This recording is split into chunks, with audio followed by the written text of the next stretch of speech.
warahmatullahi wabarakatuh. My name is Nadiah binti Ibrahim Jefri and I'm from class AL3.11. So the idioms that I'm going to talk about today from today's Oriental's Corner is at the drop of a hat. So do you guys know the meaning behind this idiom? So no, right? Okay. So actually, this idiom is directly translated to encapsulated the idea of being instantly prepared to act, whether out of eagerness, spontaneity, or necessity. Okay, so basically, the definition is quite complicated for us to understand, but to simplify, it actually means acting or doing something without hesitation or even without thinking. Okay, so let me give you guys a scenario for you guys to have a better understanding of this idiom. So imagine if you wear a hat. I know this might sound unusual, especially nowadays when people don't actually wear a hat. But imagine when you wear a hat and then you drop it all of a sudden. So what will you guys do? Obviously, you will quickly pick it up without even thinking of the consequences of what will happen after you pick the hat up, right? So that is actually basically what the at the drop of a hat means. So today I'm going to highlight two things about regarding this idiom. So the advantage and disadvantage.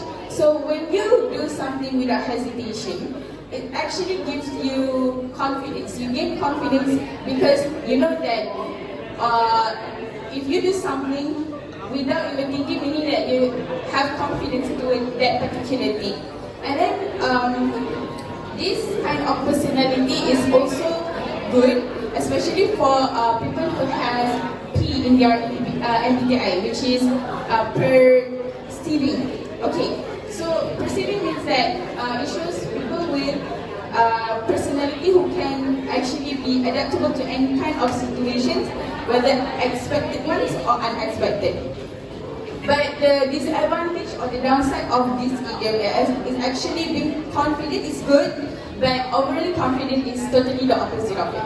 So you have to at least think about one consequences of doing anything, because I'm afraid that maybe the outcomes is something that you cannot face in the future.